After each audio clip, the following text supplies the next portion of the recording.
Hey there, it's Jason Falls. If your company or maybe one of your clients sells to marketers, you look for advertising channels that guarantee business marketers are paying attention, right? Let me introduce you to the Marketing Podcast Network. You're listening to it right now. It's a network of podcasts all about marketing. So 100% of MPN's audience are marketers. Reach them by advertising on the Marketing Podcast Network. Learn more and find our media kit at marketingpodcasts.net. Entrepreneurs Enigma is a podcast for the ups and downs of entrepreneurship. So the wins and the fails that we all face being entrepreneurs, how we learn from adversity. Every week I talk to a different entrepreneur with a story to tell. I'm Seth Goldstein. Come with me on the journey. This is Entrepreneurs Enigma. Let's get started.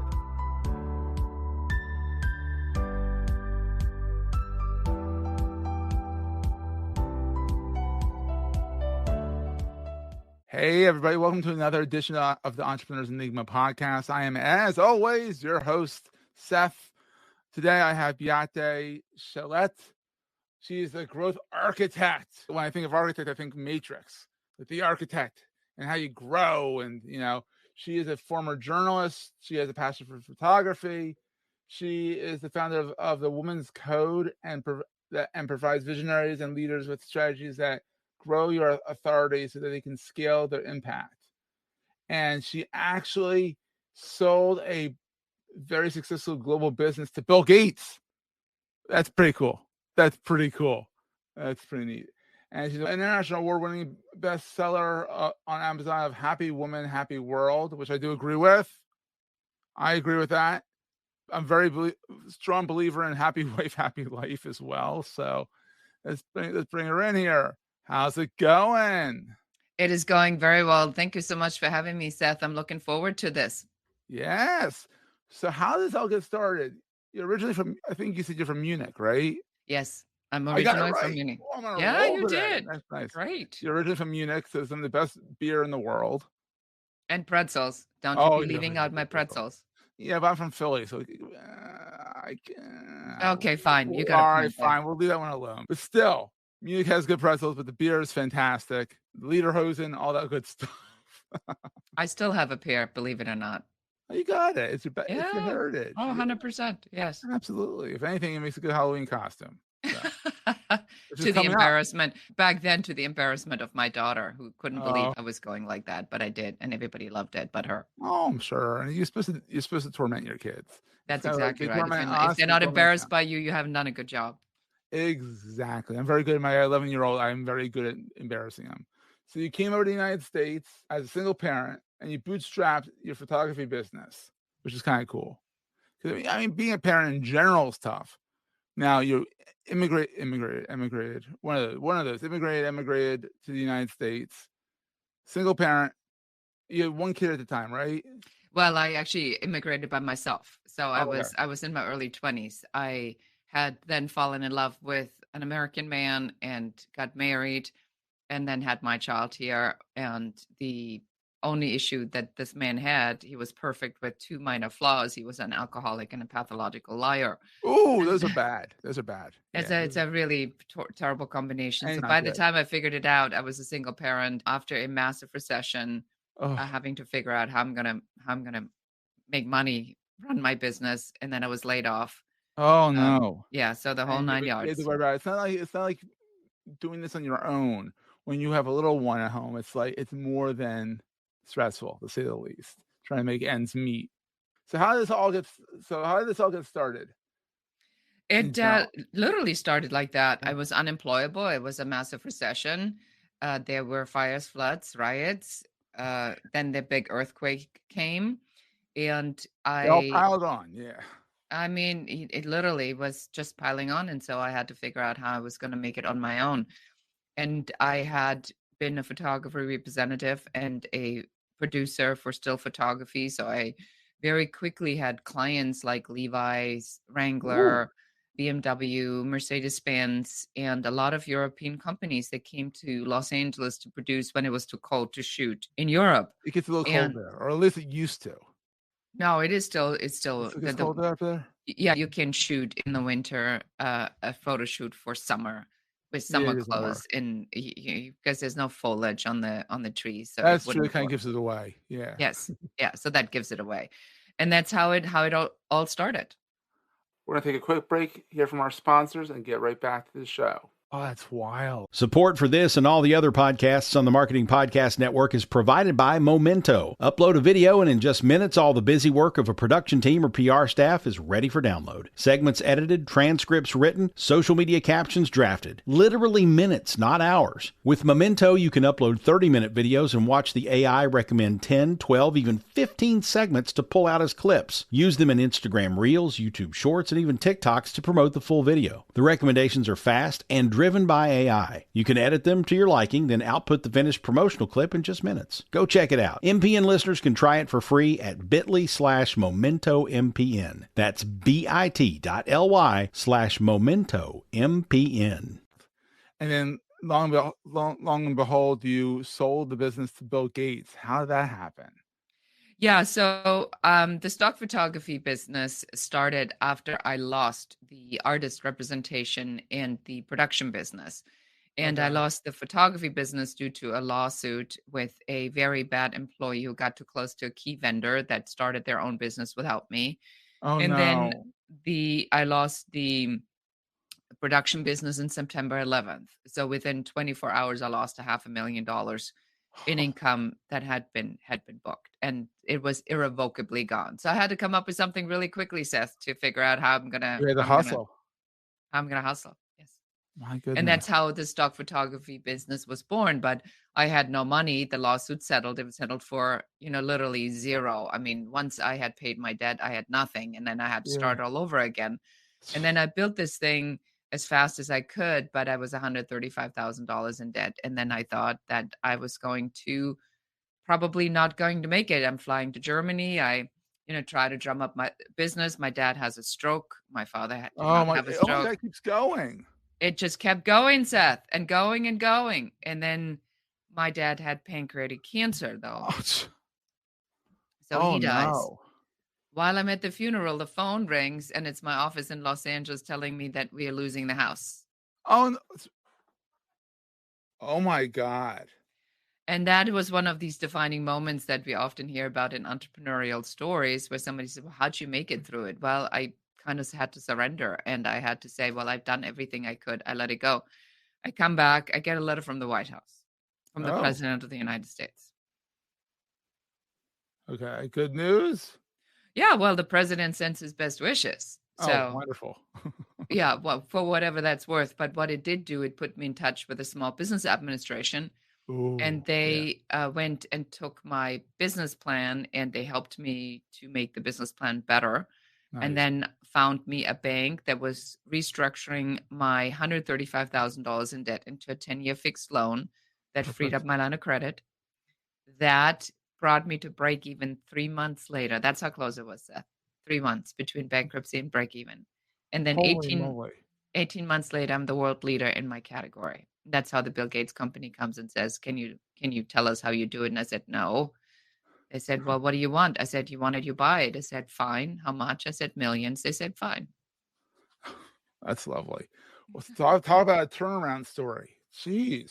Yes. Major A turnaround. 3-month turnaround. Well, not 3 months turnaround story, but like from bankruptcy to like solvency. No, solvency. Is that the right word? To being 18 solvent. Yeah, that's the right word. Yeah. Yeah. Oh my God. And you're none for the wear. I will tell you that this is definitely a story of resilience and Mm-hmm. perseverance and not giving up. But I always have this ruling thought that I think if it's possible, it must be possible for me. Yeah. If it's possible for me, then my question isn't can I, but how can I? And that puts me into Mm. action, and that makes it so much better. Because figuring out the how and the why and all that, and figuring out like, all right, here's the steps I need to do to get to this point. You 100%. just don't jump at it and say, I'm going to go at it. You're going to figure out your steps and get to the point where you can actually succeed. And now you're a best-selling author. You have, you've worked for amazing brands. I And do. I'm sure you're not embarrassing your daughter as much anymore. No. My daughter now is 31. She's a mom on her own now. And She I think, appreciated what you went through. well, I mean, now that she has to figure out how she's going to make money with a Yeah. newborn that needs to be with her 24/7. I Yeah. think there's a different appreciation of how difficult this really is when you It's tough. when you try to figure this out on your own. I can't even imagine. Like it's just, and it's now you look back on it and it's a story. It's a story of resilience, and to your credit, you're still an entrepreneur. A lot of people say, forget this. I gotta get a job. I gotta go flip burgers. I gotta go do something else just to get started, and they throw the towel in. Well, Yeah. the question always is in spirituality or in mindset, if you really study the universal laws of success of what that actually is, Mm-hmm. you'll recognize that the ruling thought is you have to make a decision. It doesn't Mm-hmm. say you need to make a wish. It doesn't say you need to evaluate opportunities. It says you make a decision. Because Mm-hmm. once you make a decision, then you have a commitment that you made to yourself to actually execute on that decision. So if people say, well, this time I'm going to get fit, that's a wish Mm-hmm. or that's a decision. Mm-hmm. The wish goes, I don't feel like it. I'll go Mm-hmm. tomorrow and I'll do arms and legs. Mm-hmm. The commitment is rain or shine. I'm going, I made that commitment. And Yeah. that's what people misunderstand about success is that success isn't a, let's just see how it goes. It is a commitment. And Yeah. then once you make the commitment, you find people that are doing successfully what it is that you want to do. And you study them and you find out what is it that they do. Are they running ads? All the big marketers right now that are killing Mm-hmm. it and making millions of dollars are all running ads. Mm-hmm. So if Yeah. that's your goal, you are going to have to run ads. So you're going to Yeah. have to figure it out how to run ads. Yeah. If you are looking for a business model of somebody who is not running ads but has a successful group program because they're speaking and that's Mm-hmm. how they find their people, then you need to emulate that and then you need to travel a lot and start speaking a lot so that you can reverse engineer that model for you. And it's scary to take that step too, like realizing that you have to spend the money to make the money, which is such a cliche, but it is. It is 100%. It's such a cliche, and it's terrifying. Take it from a guy who's been doing his business for 16 years now. Realizing that like, look, that conference is where I need to go. Well, holy crap, that conference is $1,000.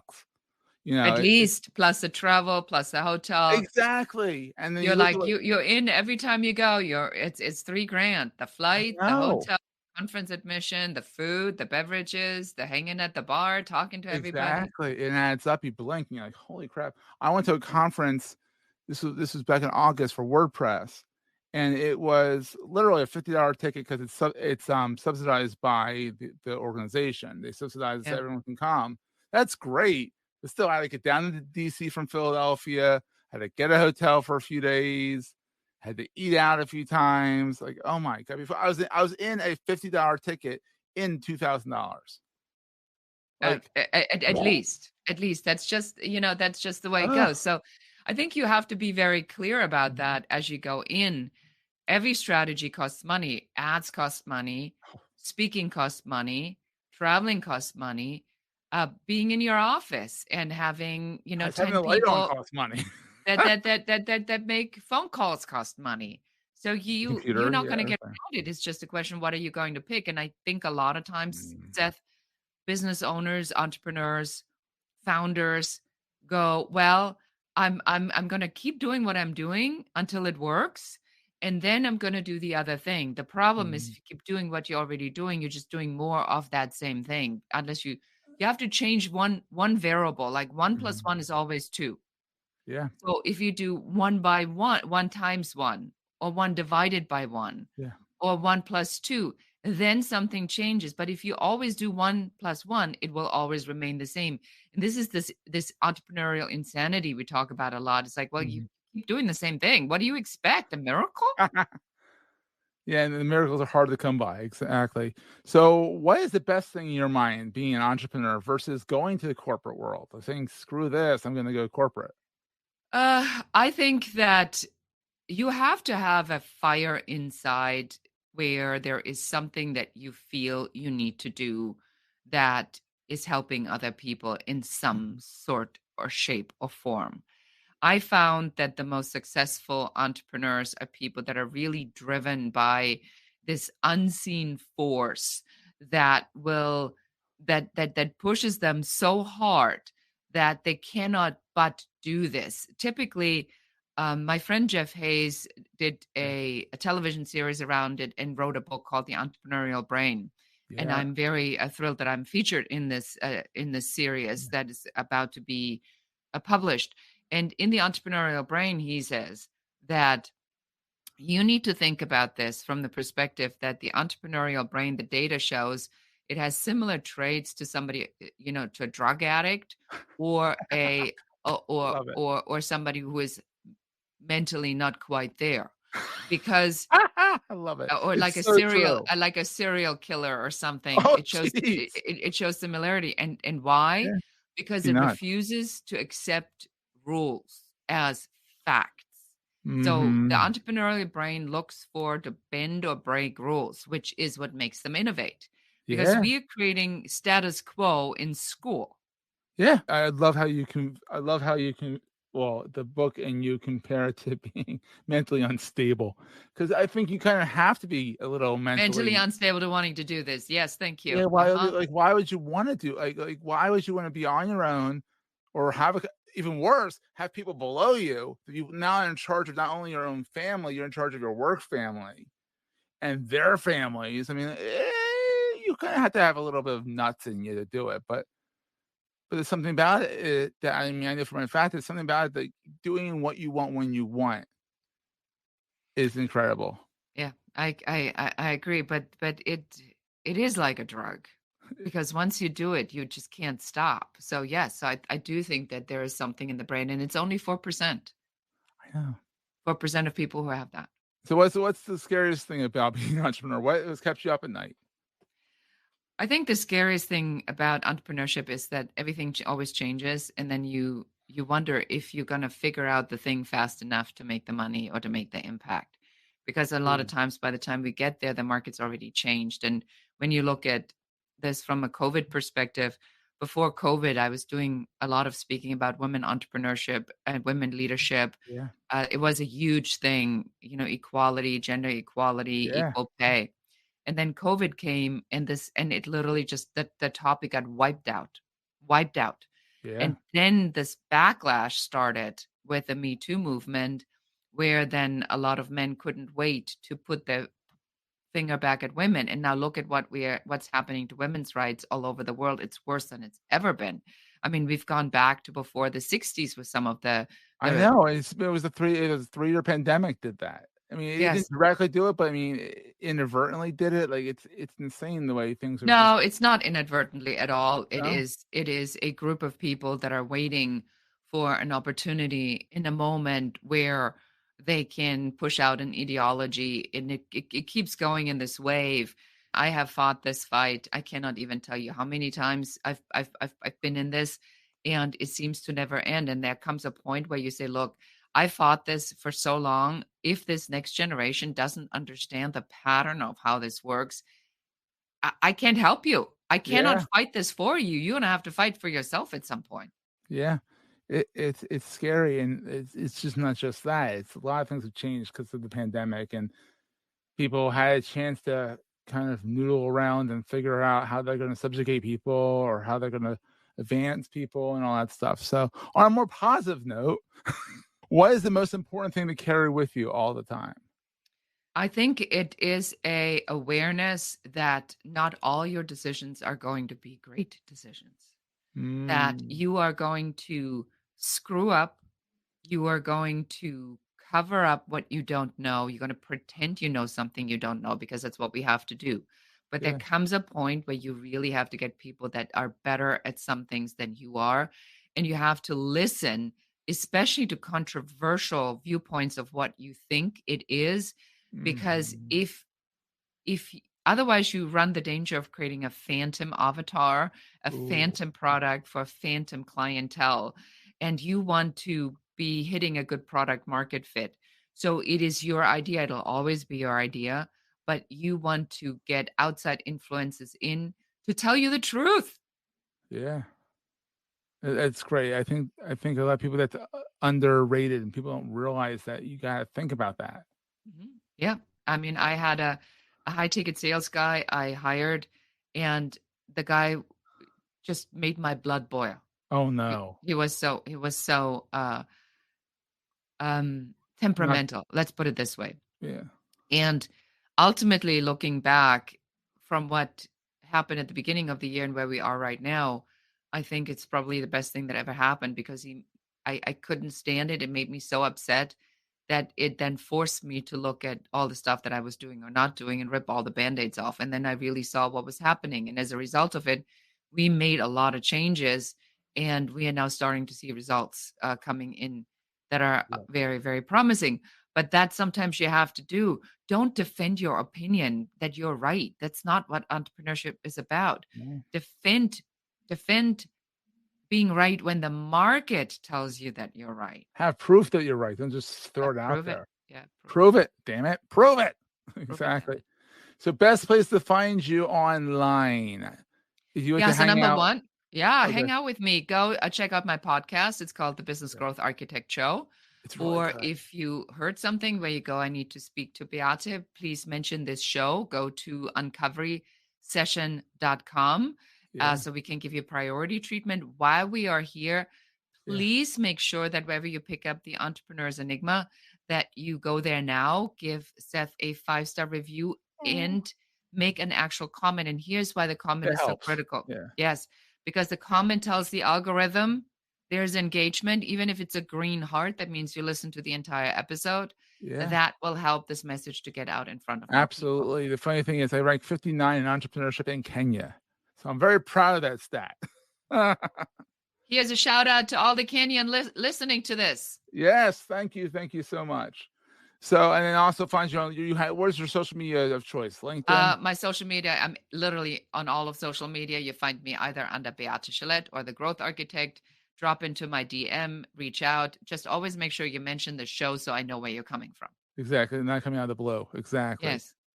Well, Beate, this has been so much fun. I'm so glad we finally got to connect again, and we'll see everyone next time. That was a great show. If you're enjoying Entrepreneur's Enigma, please review us in the podcast directory of your choice. Every review helps other podcast listeners find our show. If you're looking for other podcasts in the marketing space, look no further than the Marketing Podcast Network at marketingpodcasts.net.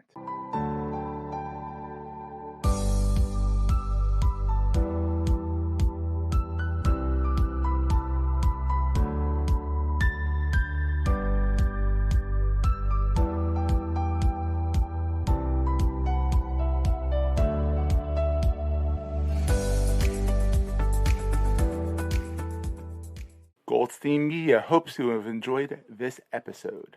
You may know you're listening to this show along the Marketing Podcast Network, but did you know there are other great shows on MPN to help your business? May King Sang and Amanda Webb host a high-energy, super fun podcast called The Extra Shot. Amanda, May King, tell listeners what you cover on the show. We talk about the hottest new topic in digital marketing or social media and how it's going to affect your business and how you can utilize it to get more sales. We also discuss the Internet Winner of the Week, the Internet Loser of the Week. And if you share your thoughts and opinions with us, then you'll get to plug your business on the show. And where can people subscribe? You can find the show at marketingpodcasts.net. I'm saying because that's marketing podcast with an S on the end, .net. Or search for The Extra Shot wherever you get your podcasts. You heard them. Go subscribe. This podcast is heard along the Marketing Podcast Network. For more great marketing podcasts, visit marketingpodcasts.net.